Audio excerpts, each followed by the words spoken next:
আমি দর্শকদের আরেকবার বলবো যে সুপ্রিম কোর্টে আজকে ডিএ মামলা নিয়ে বড় নির্দেশ দিয়েছে আদালত এবং স্পষ্ট জানিয়ে দিয়েছে যে এখনই অর্থাৎ 31শে মার্চের মধ্যে ডিএ বকেয়া ডিএর যে 25% আছে সেটা দিয়ে দিতে হবে। সৌভিক মজুমদার আমাদের আরেক প্রতিনিধি রয়েছেন, আমি সৌভিকের কাছে যাব, কিন্তু তার আগে একবার আপনাদের দেখাবো যে আইনজীবী করুণা নন্দী আজকে এই সর্বোচ্চ আদালতের এই বড় নির্দেশ নিয়ে তিনি কি বলছেন।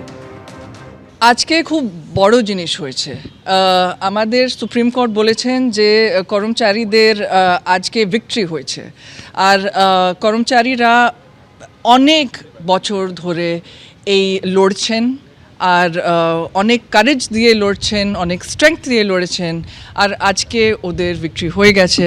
কেন কি সুপ্রিম কোর্ট বলেছেন যে শুধু রেয়ার্স দেওয়া উচিত নয়, ইনফ্যাক্ট ওরা কমপ্লায়েন্সের জন্যে লিস্ট করেছেন টু মেক শিওর যে স্টেট অফ ওয়েস্ট বেঙ্গল যে ডিএ দেওয়া উচিত দেবে। সংগ্রামী যৌথ মঞ্চের পক্ষ থেকে আহ্বায়ক ভাস্কর ঘোষ তিনি জানালেন যে তাদের হকের দাবি কিন্তু তারা পাচ্ছেন, এবং শুধু তাই নয়, এখনই কিন্তু পথের আন্দোলন থেকে তারা সরে যাচ্ছেন না। যতদিন পর্যন্ত না পুরো টাকা তারা পাচ্ছেন ততদিন কিন্তু আন্দোলন চলবে, এবং না পেলে আন্দোলন আরও জোরদার হবে। সুপ্রিম কোর্টে ইতিমধ্যেই বড় নির্দেশ, যেখানে ডিএ মামলা নিয়ে সুপ্রিম কোর্ট স্পষ্ট সময় বেঁধে দিল। 25% বকেয়া যেমন ডিএ মিটিয়ে দিতে হবে 31শে মার্চের মধ্যে, সেই সংক্রান্ত কমপ্লায়েন্স রিপোর্ট 15ই মের মধ্যে দিতে হবে রাজ্য সরকারকে। সরাসরি আপনাদের নিয়ে যাব, বিজেন্দ্র সিংহ আমাদের সঙ্গে রয়েছেন এই মুহূর্তে।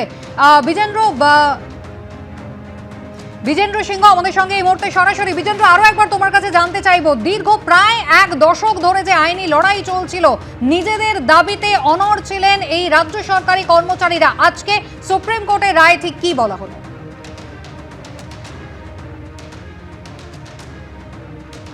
দেখো, সুপ্রিম কোর্টের রায় যদি আমরা দেখি, ডিটেল কপি কিছুক্ষণের মধ্যে আমরা পাবো, কিন্তু সুপ্রিম কোর্ট আজকে প্রথমেই বললেন জাস্টিস কারোল কি তারা 13টা কোশ্চেন ফ্রেম করেছিলেন, হিয়ারিং হয়েছিল দীর্ঘ সেটাতে, এবং সেই 13টা কোশ্চেন পর তিনি পড়ে গেলেন, এবং সেই কোশ্চেনের জবাব তারা পরে বললেন কি এবার আমরা এটা জবাব দিচ্ছি।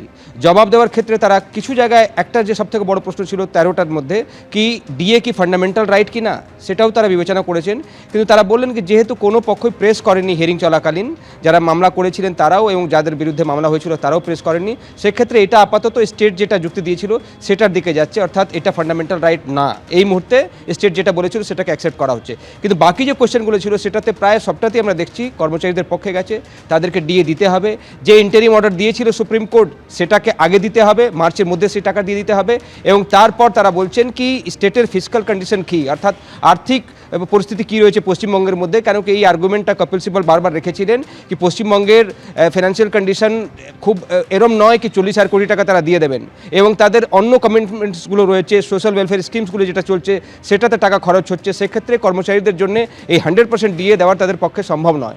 তখন 10,000 কোটি টাকা যখন হয়েছিল 25% দিতে হবে, সেটাও রাজ্য সরকার মানেনি, এবং কপিল সিব্বল বলেছিলেন কি তারা চাইছেন কি এটাকে ফাইনাল জাজমেন্ট দিই সুপ্রিম কোর্ট, এবং ফাইনাল জাজমেন্ট আসার পর কীভাবে তারা বিবেচনা করছেন তাদের মূল কোশ্চেনটাকে কি এইভাবে কি সুপ্রিম কোর্ট নির্দেশ দিতে পারে বা কোনো কোর্ট নির্দেশ দিতে পারে একটা স্টেটকে কি কত ডিএ দিতে হবে, অন্য স্টেটে কী দেওয়া হচ্ছে সেটা বাধ্যতা নয়, রাজ্য সরকারকে সেটাও মানতে হবে, কেন্দ্রীয় সরকার কোন হারে ডিএ দিচ্ছে সেটা রাজ্য সরকারকে মানতে হবে, এরকম কোনো নিয়ম নেই, সেটাও কপিল সিব্বল বলেছিলেন। তবে বড় কোশ্চেন ছিল রোপা রুলস যেটা ফ্রেম হয়েছিল 2009-এর, সেটা রাজ্য সরকার মানেনি, এবং all India consumer price index সেটাকে মেনেই ঠিক হয় ডিএ কত দেওয়া হবে। অর্থাৎ যখন আমরা দেখি কি কেন্দ্রীয় সরকারের কর্মচারীরা 2বার ডিএ পান, সেটাতে এই হোলসেল যে প্রাইস ইন্ডেক্স রয়েছে অল ইন্ডিয়ার সেটাকে মেজার করেই কিন্তু তাদেরকে ডিএ দেওয়া হয়, সেক্ষেত্রে 2বার পাবেন কি 1বার পাবেন সেটা নিয়েও কিন্তু ওপেন রেখেছে কোশ্চেন সুপ্রিম কোর্ট। তার সঙ্গে সঙ্গে যে কমিটি গঠন করেছে সুপ্রিম কোর্ট, ফর্মার সুপ্রিম কোর্টের জাস্টিস ইন্দু মালহোত্রার নেতৃত্বে, সেখানে 4 সদস্যের কমিটি রয়েছে, এখানে কন্ট্রোলার এবং অডিটর জেনারেলকে রাখা হয়েছে, তিনি থাকতে পারেন বা তার কোনো একজন প্রতিনিধি থাকতে পারেন। তাকে কেন রাখা হয়েছে কি স্টেটের যে ফিসক্যাল কন্ডিশন কি এই মুহূর্তে, কোথায় তারা টাকা খরচ করছেন এবং কত তাদের শর্টেজ রয়েছে, কোথা থেকে টাকা আসছে, এসব স্টাডি করবে এই কমিটি, এবং এই কমিটি ঠিক করবে কি ডিএটা কখন এবং কত দিতে হবে। ইনস্টলমেন্টের কথা একটা উঠে এসছে, কেন কি আমরা দেখলাম জাস্টিস কারোর বললেন কি প্রথম ইনস্টলমেন্ট দেওয়ার পর কমপ্লায়েন্স রিপোর্ট জমা দিতে হবে সুপ্রিম কোর্টের কাছে, যখন মে মাসে তারা হিয়ারিংয়ের নেক্সট ডেট রেখেছেন 15ই মে, তার আগে এই কমপ্লায়েন্স রিপোর্টটা দিতে হবে সুপ্রিম কোর্টের কাছে, এই কমিটি রিপোর্ট জমা দেবে কি কত টাকা দেওয়া হয়েছে এবং কখন দেওয়া হয়েছে এটাও কিন্তু সুপ্রিম কোর্টকে জানাতে হবে। বলা যেতে পারে কি যে সওয়ালগুলো করা হয়েছিল কর্মচারীদের তরফ থেকে সেটাকে বেশি গ্রহণ করেছে সুপ্রিম কোর্ট, এবং কর্মচারীরা যে 2009 থেকে 2019 অবধি যারা এরিয়ার ডিউজগুলো ছিল এখন তারা পাবেন, তবে কবে পাবেন এবং কত টাকা পাবেন সেটা এই কমিটি ঠিক করবে যখন ফিসক্যাল স্টেটাস দেখার পর। এই তিনজন জজ রয়েছেন এটাতে এবং একজন সিএজি বা তার একজন প্রতিনিধি থাকতে পারেন। এই কমিটি ঠিক করে দেবে কি কত ইনস্টলমেন্টে দেওয়া হবে এবং কখন এই টাকাগুলো দেওয়া হবে। তবে ফার্স্ট ইনস্টলমেন্ট মে মাসের আগে দিয়ে দিতে হবে এবং তার কমপ্লায়েন্স রিপোর্ট যখন মে মাসের নেক্সট ডেট হিয়ারিং এর জন্য রেখেছে সুপ্রিম কোর্ট সেটাতে জমা দিতে হবে এই কমিটিকে। এবিপি আনন্দ, এগিয়ে থাকে, এগিয়ে রাখে।